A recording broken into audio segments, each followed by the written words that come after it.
ਭਾਰਤ ਵਿੱਚ ਇਸ ਮੌਕੇ ਵੱਡਾ ਮੁੱਦਾ ਹੈ ਇੱਕ ਚੋਣ ਇੱਕ ਦੇਸ਼। ਕੀ ਇਹ ਜਾਇਜ਼ ਹੈ ਜਾਂ ਫਿਰ ਅੱਜ ਤੋਂ ਕਈ ਸਾਲ ਪਹਿਲਾਂ ਲੋਕ ਸਭਾ ਤੇ ਵਿਧਾਨ ਸਭਾ ਦੀਆਂ ਚੋਣਾਂ ਇਕੱਠੀਆਂ ਹੁੰਦੀਆਂ ਸਨ, ਬਾਅਦ ਦੇ ਵਿੱਚ ਬਹੁਤ ਸਾਰੇ ਰਾਜਾਂ ਵਿੱਚ ਰਾਸ਼ਟਰਪਤੀ ਰਾਜ ਲੱਗਿਆ, ਉਸ ਤੋਂ ਬਾਅਦ ਵੱਖ-ਵੱਖ ਮਿਤੀਆਂ ਤੇ ਵਿਧਾਨ ਸਭਾ ਤੇ ਲੋਕ ਸਭਾ ਦੀਆਂ ਚੋਣਾਂ ਹੋਣ ਲੱਗੀਆਂ ਨੇ। ਹੁਣ ਫਿਰ ਸਪੈਸ਼ਲ ਸੈਸ਼ਨ ਲੋਕ ਸਭਾ ਦਾ ਹੋਣ ਜਾ ਰਿਹਾ ਹੈ, ਉਹਦੇ ਵਿੱਚ ਚਰਚਾ ਹੋਏਗੀ ਕਿ ਖਰਚੇ ਬਚਾਉਣ ਵਾਸਤੇ ਇੱਕ ਚੋਣ ਇੱਕ ਦੇਸ਼ ਦਾ ਫਾਰਮੂਲਾ ਲਾਗੂ ਹੋਵੇ। ਮੇਰੇ ਨਾਲ ਨੇ ਸੀਨੀਅਰ ਪੱਤਰਕਾਰ ਅਜੇ ਭਾਰਦਵਾਜ, ਇਹਨਾਂ ਨਾਲ ਗੱਲ ਕਰਦੇ ਹਾਂ ਕਿ ਇਸ ਮੁੱਦੇ ਤੇ ਇਹਨਾਂ ਦੀ ਕੀ ਰਾਏ ਹੈ। ਪੰਜਾਬ ਦੇ ਵੱਖ-ਵੱਖ ਮੁੱਦਿਆਂ ਤੇ ਵੀ ਗੱਲ ਕਰਨ ਦੀ ਕੋਸ਼ਿਸ਼ ਕਰਾਂਗੇ। ਭਾਰਦਵਾਜ ਜੀ, ਸਵਾਗਤ ਹੈ ਤੁਹਾਡਾ। ਥੈਂਕ ਯੂ ਜੀ। ਹਾਂ ਭਾਰਦਵਾਜ ਜੀ, ਤੁਹਾਡਾ ਕੀ ਮੰਨਣਾ ਕਿ ਇੱਕ ਦੇਸ਼ ਇੱਕ ਚੋਣ ਵਾਲਾ ਫਾਰਮੂਲਾ ਕਿੰਨਾ ਕੁ ਸਹੀ ਹੈ?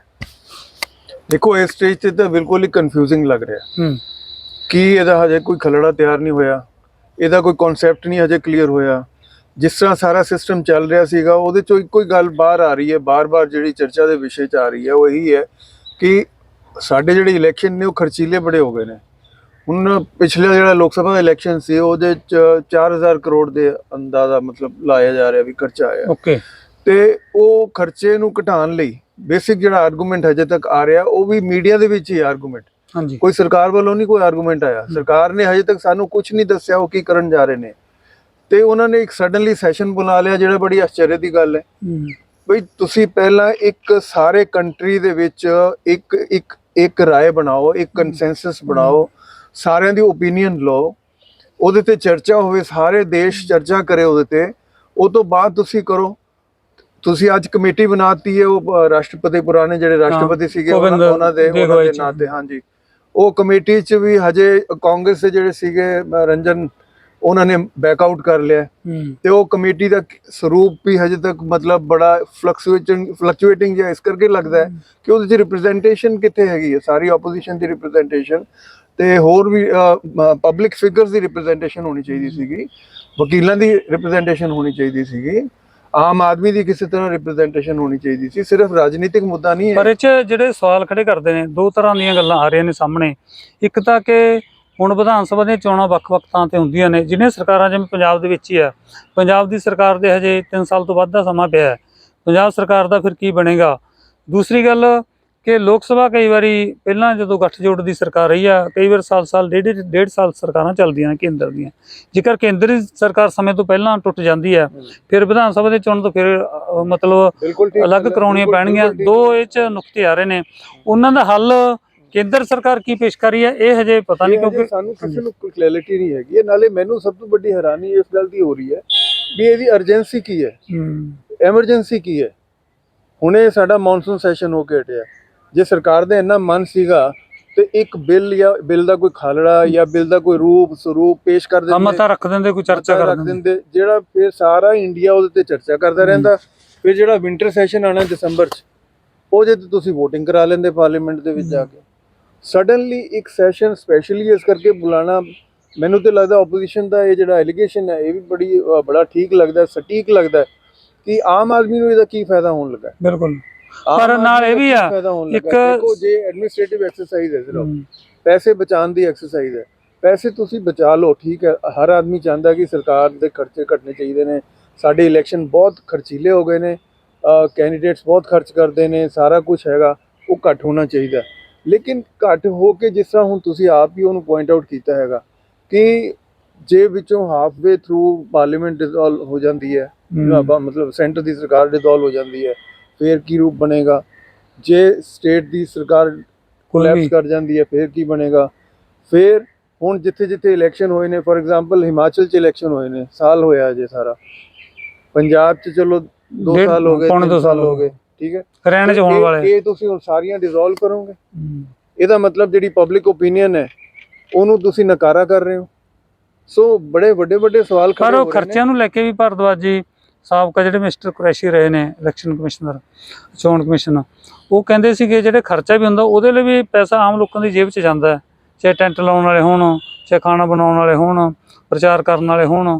ਉਹ ਕਹਿੰਦੇ ਜਿਹੜਾ ਪੈਸਾ ਕੋਈ ਇਹ ਥੋੜ੍ਹੀ ਵੀ ਬਰਬਾਦ ਹੋ ਜਾਂਦਾ, ਪੈਸਾ ਲੋਕਾਂ ਦੀ ਜੇਬਾਂ 'ਚ ਜਾਂਦਾ, ਕੋਈ ਮਾੜਾ ਪੱਕ ਨਹੀਂ। ਜੇ ਵੱਖ-ਵੱਖ ਵਾਰ-ਵਾਰ ਚੋਣਾਂ ਆਉਂਦੀਆਂ ਨੇ, ਲੋਕਾਂ ਦੇ ਪੱਖ 'ਚ ਜਾਂਦਾ ਪੈਸਾ, ਲੇਕਿਨ ਸਰਕਾਰ ਸੈਂਟਰਲ ਗਵਰਨਮੈਂਟ ਦਾ ਜਿਹੜਾ ਖਰਚਾ ਹੁੰਦਾ, ਸਿਕਿਉਰਿਟੀ ਫੋਰਸਿਸ ਨੂੰ ਡਿਪਲੋਏ ਕਰਨਾ, ਸਾਰਾ ਬਿਊਰੋਕ੍ਰੇਸੀ ਨੂੰ ਸਾਰਾ ਡਿਪਲੋਏ ਕਰਨਾ। ਤੁਹਾਨੂੰ ਪਤਾ ਹੈ ਕਿ ਸਟੇਟ ਦੇ ਅੰਦਰ 8 ਆਬਜ਼ਰਵਰ ਹੁੰਦੇ ਨੇ, ਉਹ ਕੋਈ ਤਮਿਲਨਾਡੂ ਤੋਂ ਆ ਰਿਹਾ ਹੈ, ਕੋਈ ਗੁਜਰਾਤ ਤੋਂ ਆ ਰਿਹਾ ਹੈ, ਕੋਈ ਮਹਾਰਾਸ਼ਟਰ ਤੋਂ ਆ ਰਿਹਾ, ਜਿਹੜੇ ਪੰਜਾਬ 'ਚ ਆ ਰਹੇ ਨੇ। ਇੱਦਾਂ ਹੀ ਪੰਜਾਬ ਦੇ ਜਿੰਨੇ ਬਿਊਰੋਕਰੈਟਸ ਨੇ ਉਹ ਬਾਹਰਲੀ ਸਟੇਟਾਂ 'ਚ ਜਾਂਦੇ ਨੇ। CRPF ਹੈਗੀ ਹੈ, ਉਹ ਸਾਰੇ ਕੰਟਰੀ 'ਚ ਘੁੰਮਦੀ ਹੈ, ਤਾਂ ਹੀ ਫੇਜ਼ਸ 'ਚ ਇਲੈਕਸ਼ਨ ਹੁੰਦੇ ਪਰ ਨੇ। ਤੁਹਾਡੇ ਇਹ ਜਿਹੜੇ- ਜਵਾਬ ਦੇ ਵਿੱਚ ਵੀ ਇੱਕ ਸਵਾਲ ਹੈ, ਜੇ ਇੱਕੋ ਵਾਰੀ ਦੇਸ਼ 'ਚ ਚੋਣਾਂ ਹੋਣਗੀਆਂ, ਸੁਰੱਖਿਆ ਜਿਹੜੇ ਦਸਤੇ ਨੇ ਕਿਵੇਂ ਤੈਨਾਤ ਹੋਣਗੇ, ਜਾਂ ਫਿਰ ਕਈ ਦੌਰ ਦੇ ਵਿੱਚ ਕਰਾਉਣੀ ਪਊ? ਦੇਖੋ, ਜੇ ਉਹੀ ਸਾਰੀ 2 ਗੱਲ- ਮਹੀਨੇ ਚੋਣਾਂ ਹੋ ਗਈਆਂ ਫਿਰ ਤਾਂ ਉਹੀ ਹੋ ਗਏ ਬੇਲੋੜੇ ਖਰਚੇ। ਸਾਰੀ ਗੱਲ ਉਸੇ ਤੇ ਆ ਰਹੀ ਹੈ ਬਾਰ-ਬਾਰ ਕਿ ਹਜੇ ਬਿੱਲ ਦਾ ਕੋਈ ਸਰੂਪ ਨਹੀਂ ਸਮਝ ਆ ਰਿਹਾ। ਸਰਕਾਰ ਕਿਉਂ ਕਰ ਰਹੀ ਹੈ ਇਹ ਵੀ ਨਹੀਂ ਸਮਝ ਆ ਰਿਹਾ, ਤੇ ਸਰਕਾਰ ਨੇ ਇੰਨੀ ਕਾਹਲੀ ਕਿਉਂ ਪਾਈ ਹੈ ਇਹ ਵੀ ਨਹੀਂ ਸਮਝ ਆ ਰਿਹਾ। ਕੋਈ ਇਹ ਤਾਂ ਨਹੀਂ ਸਰਕਾਰ ਦੀ ਤੇ ਮਨਸਾ? ਸਾਰੇ ਦੇ ਵਿੱਚ ਬੜਾ ਵੱਡਾ ਇੱਕ ਕੰਟਰਡਿਕਸ਼ਨ ਹੈ। ਇਹ ਤੋਂ ਪਹਿਲਾਂ ਆਪਣਾ ਜਿਹੜਾ ਲਾਅ ਕਮਿਸ਼ਨ ਹੈ, ਲਾਅ ਕਮਿਸ਼ਨ ਦੀ ਵੀ ਰਿਪੋਰਟ ਆਈ ਸੀਗੀ। ਲਾਅ ਕਮਿਸ਼ਨ ਨੇ 2018 ਚ ਸ਼ਾਇਦ ਰਿਪੋਰਟ ਦਿੱਤੀ ਸੀ ਕਿ ਇਹ ਪ੍ਰੈਕਟੀਕਲ ਨਹੀਂ ਹੈਗਾ, ਬਟ ਇਹਦਾ ਇੱਕ ਫਾਇਦਾ ਹੋਏਗਾ ਕਿ ਥੋੜੇ ਜਿਹੇ ਪੈਸੇ ਬਚ ਜਾਣਗੇ। ਇਕਨੋਮੀ ਦੇ ਹਿਸਾਬ ਨਾਲ ਠੀਕ ਹੈ, ਲੇਕਿਨ ਇਹ ਪ੍ਰੈਕਟੀਕਲ ਕਿੰਨਾ ਹੋਏਗਾ? ਹੁਣ ਜਿਸ ਤਰ੍ਹਾਂ ਤੁਸੀਂ ਪਹਿਲਾਂ ਵੀ ਮੈਂਸ਼ਨ ਕੀਤਾ, 1952 ਦੇ ਇਲੈਕਸ਼ਨ ਇਕੱਠੇ ਹੋਏ ਸੀਗੇ, 1957 ਦੇ ਇਕੱਠੇ ਹੋਏ ਸੀਗੇ, 1962 ਦੇ ਵੀ ਇਕੱਠੇ ਹੋਏ ਸੀਗੇ, ਲੇਕਿਨ ਉਹ ਤੋਂ ਬਾਅਦ ਟੁੱਟ ਗਈ ਪਰੰਪਰਾ। ਕਿਉਂ ਟੁੱਟ ਗਈ? ਕਿਉਂਕਿ 356 ਲਾਇਆ ਸਟੇਟਾਂ ਦੇ ਵਿੱਚ, ਸਟੇਟਾਂ ਦੀ ਗਵਰਨਮੈਂਟ ਵਿੱਚੋਂ ਡਿਸੋਲਵ ਕਰਤੀ। ਉਸ ਕਰਕੇ ਸਾਰਾ ਜਿਹੜਾ ਸਾਡਾ ਇੱਕ ਢਾਂਚਾ ਹੈਗਾ ਉਹ ਹਿੱਲ ਗਿਆ। ਉਹ ਢਾਂਚਾ ਹਿੱਲ ਕੇ ਮੈਨੂੰ ਲੱਗਦਾ ਹੁਣ ਇੱਕ ਨਵੇਂ ਬੈਲੈਂਸ 'ਚ ਆ ਗਿਆ, ਨਵੇਂ ਸਰੂਪ 'ਚ ਆ ਗਿਆ। ਉਹਨੂੰ ਡਿਸਟਰਬ ਕਰਨਾ ਕਿੰਨਾ ਕੁ ਜਾਇਜ਼ ਹੈ, ਮੈਨੂੰ ਤੇ ਬਹੁਤਾ ਕੁਛ ਇਹਦੇ 'ਚ ਪਰ ਕੋਈ ਇਹ ਤਾਂ ਨਹੀਂ ਜਿਵੇਂ ਇੱਕ ਸੋਚ ਆ ਕਿ ਇੱਕ ਲੈਂਗੁਏਜ ਹੋਵੇ ਪੂਰੇ ਦੇਸ਼ ਦੀ, ਦਰਿਆ ਇੱਕ ਹੋਣ, ਐਂ ਕਈ ਵਾਰੀ ਗੱਲਾਂ ਆ ਜਾਂਦੀਆਂ ਨੇ ਵਾਰ-ਵਾਰ। ਉਹ ਸੋਚ ਤੋਂ ਤਾਂ ਨਹੀਂ ਨਿਕਲੀ ਗੱਲ? ਉਹਦੇ ਨਾਲ ਕੋਈ ਸੰਬੰਧ ਨਹੀਂ ਹੈ। ਨਾਲੇ ਸਾਡੇ ਦੇਸ਼ ਦੀ ਇੱਕ ਲੈਂਗੁਏਜ ਹੋ ਹੀ ਨਹੀਂ ਸਕਦੀ, ਕਿਉਂਕਿ ਜਿੰਨੇ ਸਾਡੇ ਪ੍ਰਾਂਤ ਨੇ, ਜਿੰਨੇ ਸਾਡੇ ਸੱਭਿਅਤਾ ਹੈਗੀ ਹੈ, ਜਿੰਨੀ ਡਾਈਵਰਸ, ਸਾਡੀ ਤਾਂ ਸ਼ਕਤੀ ਉਹੀ ਹੈ ਵੀ ਪੰਜਾਬ 'ਚ ਪੰਜਾਬੀਅਤ ਹੈਗੀ ਹੈ। ਇੱਥੋਂ ਨਾਲ ਵੜ ਜਾਵਾਂਗੇ ਹਰਿਆਣੇ 'ਚ ਹਰਿਆਣਾ ਹੋਰ ਹੈਗਾ, ਰਾਜਸਥਾਨ ਚਲੇ ਜਾਵਾਂਗੇ ਫਿਰ ਹੋਰ ਹੈ। ਹਰੇਕ ਯਾਨੀ ਅਨੇਕਤਾ 'ਚ ਏਕਤਾ ਹੈ, ਤੇ ਗੁਲਦਸਤਾ ਹੈਗਾ ਇੱਕ, ਅਨੇਕਤਾ 'ਚ ਏਕਤਾ। ਹਰੇਕ ਦੀ ਆਪਣੀ ਆਪਣੀ ਆਇਡੈਂਟੀਟੀ ਹੈ, ਹਰੇਕ ਦਾ ਆਪਣਾ ਆਪਣਾ ਇੱਕ ਕੈਰੈਕਟਰ ਹੈ, ਹਰੇਕ ਦੀ ਆਪਣੀ ਆਪਣੀ ਸੱਭਿਅਤਾ ਹੈ, ਹਰੇਕ ਦੀ ਆਪਣੀ ਆਪਣੀ ਪਛਾਣ ਹੈ। ਪਰ ਅਰਵਿੰਦ ਕੇਜਰੀਵਾਲ ਨੇ ਇਹ ਕਿਹਾ ਕਿ ਚੋਣਾਂ ਇੱਕ ਨਹੀਂ ਹੋਣੀ ਚਾਹੀਦਾ, ਇੱਕ ਸਮੇਂ ਨਹੀਂ ਹੋਣੀ ਚਾਹੀਦੀਆਂ, ਐਜੂਕੇਸ਼ਨ ਇੱਕ ਜਿਹੀ ਹੋਣੀ ਚਾਹੀਦੀ ਹੈ ਪੂਰੇ ਦੇਸ਼ 'ਚ। ਉਹਦੇ ਬਾਰੇ ਕੀ ਕਹਿਣਾ? ਐਜੂਕੇਸ਼ਨ ਇੱਕ ਆਪੋਜੀਸ਼ਨ ਨੇ ਆਪਣੇ ਤਰੀਕੇ ਨਾਲ ਗੱਲ ਕਰਨੀ ਹੁੰਦੀ ਹੈ। ਮੋਟਾ ਜਿਹਾ ਸਵਾਲ ਇਹ ਹੈ, ਨਹੀਂ ਸਾਰਿਆਂ ਲਈ ਜੇ ਐਜੂਕੇਸ਼ਨ ਇੱਕੋ ਜਿਹੀ ਹੋਵੇ, ਉਹਦਾ ਇਹੀ ਕਹਿਣਾ। ਐਜੂਕੇਸ਼ਨ ਸਾਰਿਆਂ ਲਈ ਇੱਕੋ ਹੀ ਹੈਗੀ ਹੈ। ਐਜੂਕੇਸ਼ਨ ਮਤਲਬ ਜਿਸ ਤਰ੍ਹਾਂ central board of education CBSE ਹੈਗਾ, ਬਟ ਕਈ ਜਿਵੇਂ ਪ੍ਰਾਈਵੇਟ ਕਾਲਜ ਨੇ, ਕੋਈ ਸਰਕਾਰੀ ਸਕੂਲ ਨੇ, ਸਰਕਾਰੀ ਕਾਲਜ ਨੇ, ਅੱਡ ਅੱਡ ਫਰਕ ਹੈ। ਉਹ UGC ਸਾਰਾ ਕੁਝ ਦੇਖਦੀ ਹੈ, ਜਿਹੜਾ ਯੂਨੀਵਰਸਿਟੀ ਦੇ ਵਿੱਚ ਹੈਗਾ ਉਹ UGC ਦੇਖਦੀ ਹੈ, ਸਕੂਲਾਂ 'ਚ ਬੋਰਡ, ਜਿਹੜਾ ਸਕੂਲਾਂ ਦਾ ਉਹ ਸਕੂਲਾਂ ਦੇ ਬੋਰਡ ਦੇਖਦੇ ਨੇ। ਐਜੂਕੇਸ਼ਨ ਦਾ ਬਾਕੀ ਜਿਹੜਾ ਕੰਟੈਂਟ ਹੈਗਾ ਵੀ ਕੀ ਪੜ੍ਹਾਉਣਾ ਕਲਾਸ 'ਚ, ਕੀ ਨਹੀਂ ਪੜ੍ਹਾਉਣਾ, ਉਹ ਬੋਰਡ ਸਾਰੇ ਦੇਖਦੇ ਹੀ ਨੇ। ਬਿਲਕੁਲ। ਹੁਣ ਇਹਨਾਂ ਦਿਨਾਂ 'ਚ ਭਾਰਦਵਾਜ ਜੀ ਪੰਜਾਬ ਦੇ ਵਿੱਚ ਇੱਕ ਮੁੱਦਾ ਪੂਰਾ ਗਰਮ ਹੈ। ਪਟਵਾਰੀਆਂ ਨੇ ਬੇਲੋੜੇ ਹਲਕਿਆਂ ਦਾ ਚਾਰਜ ਛੱਡ ਦਿੱਤਾ। 3193 ਸਰਕਲਾਂ 'ਚ ਕਹਿੰਦੇ ਅਸੀਂ ਕੰਮ ਨਹੀਂ ਕਰਾਂਗੇ। ਉਹਦੇ ਨਾਲ ਕੀ ਹੈ, ਤਕਰੀਬਨ 6-7 ਹਜ਼ਾਰ ਜਿਹੜੇ ਪਿੰਡਾਂ ਦੇ ਲੋਕ ਨੇ ਉਹ ਪਰੇਸ਼ਾਨ ਨੇ, ਉਹਨਾਂ ਦੇ ਕੰਮ ਰੁਕ ਗਏ ਨੇ। ਸਰਕਾਰ ਕਹਿੰਦੇ ਕਿ ਨਵੀਂ ਭਰਤੀ ਕਰ ਲਾਂਗੇ। ਇਹ ਰਿਸ਼ਵਤਖੋਰ ਜਿਹੜੇ ਪਟਵਾਰੀ ਨੇ ਇਹਨਾਂ ਤੇ ਅਸੀਂ ਸਖਤੀ ਵਰਤਾਂਗੇ। ਪਟਵਾਰੀ ਕਹਿੰਦੇ ਅਸੀਂ ਕੋਈ ਬੰਦੇ ਹੋਰ ਪ੍ਰਾਈਵੇਟ ਰੱਖਣੇ ਨਹੀਂ, ਅਸੀਂ ਲੋਕਾਂ ਦੀ ਬਿਹਤਰੀ ਲਈ, ਲੋਕਾਂ ਦੀ ਸਹੂਲਤ ਵਾਸਤੇ ਰੱਖਦੇ ਸੀ, ਕਿਉਂਕਿ ਪਟਵਾਰੀਆਂ ਦੀਆਂ ਸੈਂਕੜੇ ਅਸਾਮੀਆਂ ਖਾਲੀ ਨੇ। ਕੀ ਲੱਗਦਾ ਕਿ ਸਰਕਾਰ ਨੇ ਐਸਮਾ ਜਿਹੜਾ ਲਾਇਆ ਉਹ ਸਾਰੇ ਮੁਲਾਜ਼ਮਾਂ ਨੂੰ ਡਰਾਉਣ ਲਈ ਲਾਇਆ, ਜਾਂ ਫਿਰ ਸਰਕਾਰ ਜਿਸ ਤਰ੍ਹਾਂ ਪ੍ਰਚਾਰ ਸੀ ਕਿ ਆਮ ਆਦਮੀ ਪਾਰਟੀ ਦੀ ਸਰਕਾਰ ਹੈ, ਦੋਨੋਂ ਪਾਸੇ ਲੜਾਈ ਚੱਲ ਰਹੀ ਹੈ। ਕਿਉਂਕਿ ਸਰਕਾਰ ਵੱਲੋਂ ਵੀ ਸਖਤੀ ਹੋ ਰਹੀ ਹੈ। ਸਰਕਾਰ ਆਪਣੀ ਸਖਤੀ ਜਦੋਂ ਕਰਦੀ ਹੈ ਤੇ ਕਿਸੇ ਨੂੰ ਅਰੈਸਟ ਕਰਦੀ ਹੈ, ਵਿਜੀਲੈਂਸ ਦੇ ਨਾਲ ਅਰੈਸਟ ਕਰਦੀ ਹੈ, ਕਿਸੇ ਨੂੰ ਕਿਸ ਤਰ੍ਹਾਂ ਕਰਦੀ ਹੈ। ਉਹ ਜਿਹੜਾ ਤਬਕਾ ਜਿਹਨਾਂ ਨੂੰ ਪੁਰਾਣੀ ਆਦਤਾਂ ਪਈਆਂ ਹੋਈਆਂ ਨੇ, ਉਹ ਫਿਰ ਆਪਣਾ ਪ੍ਰੈਸ਼ਰ ਗਰੁੱਪ ਬਣਾਉਂਦੇ ਨੇ। ਹੁਣ ਇਹ ਤੇ ਇੱਕ ਸੰਘਰਸ਼ ਦੀ ਸਥਿਤੀ ਚੱਲ ਰਹੀ ਹੈਗੀ ਹੈ, ਤੇ ਇਹਦੇ ਵਿੱਚੋਂ ਕੀ ਨਿਕਲੇਗਾ? ਪਰ ਐਸਮਾ ਲਾਉਣਾ ਤਾਂ ਕੋਈ ਜਾਇਜ਼ ਨਹੀਂ ਮੈਨੂੰ ਲੱਗਦਾ। ਨਹੀਂ, ਐਸਮਾ ਲਾਉਣਾ ਤਾਂ ਬਿਲਕੁਲ ਕੋਈ ਮਾਹੌਲ ਬਣਿਆ ਨਹੀਂ ਸੀ ਕੋਈ ਲੋਕਾਂ ਦੇ, ਬਲਕਿ ਇਹਦੇ ਨਾਲ ਹੋਰ ਮਾਹੌਲ ਖਰਾਬ ਹੋਏਗਾ। ਕੱਲ ਨੂੰ ਹੋਰ ਜਿਹੜੇ ਸਰਕਾਰੀ ਮੁਲਾਜ਼ਮ ਨੇ ਉਹ ਇਹਨਾਂ ਨਾਲ ਜੁੜ ਸਕਦੇ ਨੇ। ਹੁਣ ਆਪਾਂ ਕਰੀਏ ਪੰਜਾਬ ਦੇ ਸਿਆਸੀ ਮਾਹੌਲ ਬਾਰੇ। ਹਾਂਜੀ, ਸਿਆਸੀ ਮਾਹੌਲ ਦੇ ਵਿੱਚ ਗੱਠਜੋੜ ਬਾਰੇ ਹਰ ਪਾਸੇ ਚਰਚਾ ਹੈ।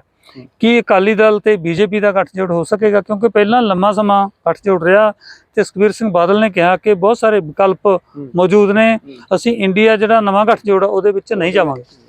ਕੀ ਕਹਿਣਾ ਤੁਹਾਨੂੰ? ਦੇਖੋ, ਅਕਾਲੀ ਦਲ ਭਾਜਪਾ ਦਾ ਜਿਹੜਾ ਇੱਕ ਰਿਸ਼ਤਾ ਹੈਗਾ 1969 ਤੋਂ ਚੱਲਿਆ ਆ ਰਿਹਾ। ਇਸ ਰਿਸ਼ਤੇ ਨੂੰ ਸੰਭਾਲ ਕੇ ਰੱਖਿਆ ਪ੍ਰਕਾਸ਼ ਸਿੰਘ ਬਾਦਲ ਨੇ।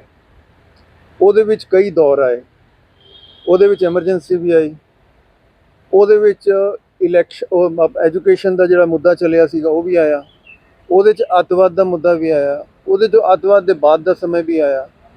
ਤਾਂ ਇਹ ਸਾਰਾ ਕੁਝ ਜਿਹੜਾ ਸੰਭਾਲ ਕੇ ਰੱਖਿਆ ਹੋਇਆ ਸੀ, ਇੱਕ ਛਤਰੀ ਸੀਗੀ ਜਿਹੜਾ ਪ੍ਰਕਾਸ਼ ਸਿੰਘ ਬਾਦਲ ਸੀਗਾ, ਤੇ ਉਹਨਾਂ ਦੀ ਰਿਸਪੈਕਟ ਵੀ ਸੀਗੀ ਉੱਪਰ। ਅਟਲ ਬਿਹਾਰੀ ਵਾਜਪੇਈ ਉਹਨਾਂ ਦੀ ਬੜੀ ਰਿਸਪੈਕਟ ਕਰਦੇ ਸੀਗੇ, LK ਅਡਵਾਨੀ ਉਹਨਾਂ ਦੀ ਬੜੀ ਰਿਸਪੈਕਟ ਕਰਦੇ ਸੀਗੇ। ਤੋ ਇਸ ਕਰਕੇ ਇਹ ਇਕੱਠਾ ਚੱਲਦਾ ਰਿਹਾ। ਪਰ ਹੁਣ ਇੱਕ ਸਟੇਜ ਆ ਗਈ ਸੀ, ਇਹ ਤੁਹਾਨੂੰ ਖੈਰ ਸਾਰਿਆਂ ਨੂੰ, ਸਾਡੇ ਦਰਸ਼ਕਾਂ ਨੂੰ ਵੀ ਪਤਾ ਹੀ ਹੈ ਕਿ ਐਗਰੀਕਲਚਰ ਬਿੱਲ ਦਾ ਇੱਕ ਮੁੱਦਾ ਆ ਗਿਆ। ਹੁਣ ਐਗਰੀਕਲਚਰ ਬਿੱਲ ਦੇ ਮੁੱਦੇ ਤੇ ਅਕਾਲੀ ਦਲ ਤੇ ਲੋਕਲ ਪ੍ਰੈਸ਼ਰ ਬਣ ਗਿਆ, ਕਿਉਂਕਿ ਅਕਾਲੀ ਦਲ ਜਿਹੜੀ ਹੈ ਪਹਿਲਾਂ ਸਪੋਰਟ ਕੀਤੀ, ਫਿਰ ਵਿਰੋਧ ਚ ਕਿਸਾਨਾਂ ਦੀ ਪਾਰਟੀ ਹੈ, ਉਹਨਾਂ ਨੂੰ ਵੀ ਆਈਡੀਆ ਨਹੀਂ ਸੀਗਾ ਕਿ ਇੰਨਾ ਵਿਰੋਧ ਹੋ ਜਾਏਗਾ। ਤੋ ਇਸ ਕਰਕੇ ਉਹ ਸਾਰੇ ਪ੍ਰੈਸ਼ਰ 'ਚ ਆ ਕੇ ਉਹ ਅਲੱਗ ਹੋ ਗਏ। ਲੇਕਿਨ ਮੈਨੂੰ ਲੱਗਦਾ ਹੈ ਕਿ ਇਸ ਸਥਿਤੀ ਦੇ ਵਿੱਚ, ਕਿਉਂਕਿ ਬੀਜੇਪੀ ਦੇ ਵੀ ਪੈਰ ਨਹੀਂ ਲੱਗ ਰਹੇ ਹਜੇ ਪੰਜਾਬ ਦੇ ਅੰਦਰ, ਤੇ ਅਕਾਲੀ ਦਲ ਦਾ ਵੀ ਖੇਰੂ ਕੰਮ ਹੈਗਾ ਹਜੇ। ਅਕਾਲੀ ਦਲ ਦੀ ਹਾਸ਼ੇ ਤੇ ਧੱਕਿਆ ਹੋਇਆ ਆਪਾਂ ਕਹਿ ਸਕਦੇ ਹਾਂ, ਬਿਲਕੁਲ। ਕਿਉਂਕਿ ਅੱਜ ਪਰਸੋਂ ਹੀ ਅਸੀਂ ਦੇਖਿਆ ਕਿਸ ਤਰ੍ਹਾਂ ਸੁਖਬੀਰ ਬਾਦਲ ਦੀ ਗੱਡੀ ਤੇ ਵੀ ਅਟੈਕ ਹੋਇਆ, ਤੇ ਕਿਸ ਤਰ੍ਹਾਂ ਇਹਨਾਂ ਦੀ ਹਜੇ ਐਕਸੈਪਟੇਬਿਲਿਟੀ ਨਹੀਂ ਬਣ ਰਹੀ। ਬਿਲਕੁਲ। ਤੇ ਦੋਨੋਂ ਲੱਗਦਾ ਕਿ ਮੈਨੂੰ ਹਜੇ ਦੋਨਾਂ 'ਚ ਮਨ ਨਹੀਂ ਬਣ ਰਿਹਾ ਕਿ ਅਸੀਂ ਜੋੜ ਕੇ, ਫਿਰ ਵੱਡੇ ਭਾਈ ਛੋਟੇ ਭਾਈ ਦਾ ਵੀ ਇਹਨਾਂ ਦਾ ਰੌਲਾ ਪੈ ਗਿਆ। ਨਹੀਂ, ਵੱਡੇ ਭਾਈ ਛੋਟੇ ਭਾਈ ਦਾ ਕਾਫੀ ਰੌਲਾ ਹੈ। ਵੱਡੇ ਭਾਈ ਵੱਡਾ ਭਾਈ ਕਿਹੜਾ, ਕਿਉਂਕਿ ਬੀਜੇਪੀ ਦੀ ਜਿਹੜੀ ਨਵੀਂ ਸਥਿਤੀ ਬਣੀ ਹੈ, ਉਹ 'ਚ ਹੁਣ ਬੀਜੇਪੀ ਦੇਖਦੀ ਹੈ ਕਿ ਅਸੀਂ ਸਿਰਫ 22 ਸੀਟਾਂ ਤੇ ਨਹੀਂ ਇਲੈਕਸ਼ਨ ਲੜਨਾ, ਅਸੀਂ ਪੂਰੀਆਂ ਤੇ ਲੜਨਾ। ਉਹ ਚਲੋ ਉਹ ਪੋਲੀਟੀਕਲ ਗੇਮ ਪਲਾਨ ਹੁੰਦੀ ਹੈ। ਤੇ ਜਿਹੜੀਆਂ ਲੋਕ ਸਭਾ ਚੋਣਾਂ ਨੇ, ਇਸ ਨੂੰ ਲੈ ਕੇ ਪੰਜਾਬ ਦੇ ਵਿੱਚ ਅਜੀਬ ਮਾਹੌਲ ਹੈ। ਇਹ ਨਹੀਂ ਨਜ਼ਰ ਆ ਰਿਹਾ ਕਿ ਕਿਹੜੀ ਪਾਰਟੀ ਦਾ ਹੱਥ ਉੱਤੇ ਰਹੇਗਾ, ਕਿਉਂਕਿ ਲੋਕਾਂ ਦਾ ਮਨ ਥੋੜਾ ਹੁਣ ਦੁਖੀ ਹੋਣਾ ਸ਼ੁਰੂ ਹੋ ਗਿਆ ਆਮ ਆਦਮੀ ਪਾਰਟੀ ਤੋਂ ਵੀ। ਬਾਕੀ ਤਿੰਨੇ ਤਰ੍ਹਾਂ, ਕਾਂਗਰਸ ਹੋਵੇ, ਅਕਾਲੀ ਦਲ ਹੋਵੇ, ਬੀਜੇਪੀ ਹੋਵੇ, ਉਹ ਬਿਲਕੁਲ ਹਾਸ਼ੀਏ ਤੇ ਨੇ। ਤਿੰਨਾਂ ਦਾ ਇੱਕੋ ਤਰ੍ਹਾਂ ਦਾ ਹੈਗਾ ਮਤਲਬ ਹਾਲ, ਬੁਰਾ ਹਾਲ ਆਪਾਂ ਕਹਿ ਲਈਏ। ਤੇ ਆਮ ਆਦਮੀ ਪਾਰਟੀ ਚਲੋ ਥੋੜਾ ਜਿਹਾ ਲੋਕਾਂ ਨੂੰ ਸਹੂਲਤਾਂ ਦੇ ਕੇ ਆਪਣੇ ਵੱਲ ਖਿੱਚ ਸਕਦੇ। ਕੀ ਲੱਗਦਾ ਕਿ ਜਿਹਨੇ 13 ਦੇ 13 ਸਮੇਤ ਚੰਡੀਗੜ੍ਹ, ਇਹ ਸੀਟਾਂ ਵੱਲ ਕਿਸ ਤਰ੍ਹਾਂ ਦੀ, ਮਤਲਬ ਪੰਜਾਬ ਦੇ ਵਿੱਚ ਕਿਸ ਤਰ੍ਹਾਂ ਦਾ ਮਾਹੌਲ ਰਹੇਗਾ? ਤੁਸੀਂ ਆਪ ਹੀ ਬੜੇ ਅੱਛੇ ਤਰੀਕੇ ਨਾਲ ਇਹਨੂੰ ਡਿਸਕ੍ਰਾਈਬ ਕਰਤਾ ਹੈ। ਇਸ ਵੇਲੇ ਹਾਲਤ ਅੰਗਰੇਜ਼ੀ 'ਚ ਜਿਸ ਤਰ੍ਹਾਂ ਕਹਿੰਦੇ ਆ, ਬਹੁਤ ਫਲੂਇਡ ਹੈ। ਕਿਸੇ ਪਾਰਟੀ ਦੇ ਨਾਲ ਕੁਝ ਨਹੀਂ ਜੁੜਿਆ। ਕਾਂਗਰਸ ਨੂੰ ਜੇ ਅਸੀਂ ਦੇਖੀਏ ਤੇ ਕਾਂਗਰਸ ਦੇ ਵੀ ਅਜੇ ਹੱਥ ਪੈਰ ਜ਼ਮੀਨ ਤੇ ਨਹੀਂ ਲੱਗੇ ਹੋਏ। ਬੀਜੇਪੀ ਦਾ ਵੀ ਅਸੀਂ ਦੇਖੀਏ ਤੇ ਬੀਜੇਪੀ ਵੀ ਅਜੇ ਹਵਾ 'ਚ ਹੀ ਹੈ। ਬਿਲਕੁਲ। ਅਕਾਲੀ ਦਲ ਦਾ ਆਪਣਾ ਹਾਲ ਕੋਈ ਬਹੁਤਾ ਸੁਰੱਖਿਅਤ ਨਹੀਂ ਲੱਗ ਰਿਹਾ। ਆਮ ਆਦਮੀ ਪਾਰਟੀ ਨੇ 92 ਸੀਟਾਂ ਲਈਆਂ ਨੇ ਅਸੈਂਬਲੀ ਇਲੈਕਸ਼ਨ 'ਚ, ਲੇਕਿਨ ਹੁਣ ਅੱਗੇ ਕਿੰਨੀ ਕੁ ਟਰਾਂਸਲੇਟ ਕਰ ਸਕਦੇ ਨੇ ਇਹ ਸਮਝ ਦੱਸੇਗਾ। ਲੇਕਿਨ ਆਮ ਆਦਮੀ ਪਾਰਟੀ ਦੇ ਫੇਵਰ 'ਚ ਮੈਨੂੰ ਲੱਗਦਾ ਹੈ as compare to other parties ਥੋੜ੍ਹੀ ਜਿਹੀ ਹਵਾ ਹੈਗੀ ਹੈ, ਕਿਉਂਕਿ ਉਹਨਾਂ ਦਾ ਬੇਸ ਜਿਹੜਾ ਹੈਗਾ 92 ਸੀਟਾਂ ਦਾ, ਉਹ ਹੋ ਸਕਦਾ ਹੈ ਕਿ ਕੰਮ ਆ ਜਾਵੇ ਕਿਤੇ। ਠੀਕ ਹੈ। ਸੋ ਇਹ ਸਨ ਸੀਨੀਅਰ ਪੱਤਰਕਾਰ ਅਜੇ ਭਾਰਦਵਾਜ, ਜਿਨ੍ਹਾਂ ਨੇ ਪੰਜਾਬ ਦੀ ਸਿਆਸਤ ਬਾਰੇ ਸਪਸ਼ਟ ਗੱਲਾਂ ਕਹੀਆਂ, ਤੇ ਜੋ ਇੱਕ ਦੇਸ਼ ਇੱਕ ਚੋਣ ਦਾ ਜਿਹੜਾ ਪ੍ਰੋਸੈਸ ਆ ਜਾਂ ਵਰਤਾਰਾ ਜੋ ਚੱਲ ਰਿਹਾ, ਜਿਹਦੇ ਬਾਰੇ ਸਾਰਿਆਂ ਦੀਆਂ ਨਿਗਾਹਾਂ ਨੇ, ਉਹਦੇ ਬਾਰੇ ਵੀ ਆਪਣਾ ਪੱਖ ਸਪਸ਼ਟ ਕੀਤਾ ਕਿ ਇਹ ਬਿਲਕੁਲ ਵੀ ਹੋਣਾ ਜਾਇਜ਼ ਨਹੀਂ, ਇਹ ਅਜੀਬ ਜਿਹਾ ਲੱਗਦਾ। ਸੋ ਦੇਖਦੇ ਹਾਂ ਕੇਂਦਰ ਸਰਕਾਰ ਇਸ ਮਾਮਲੇ ਤੇ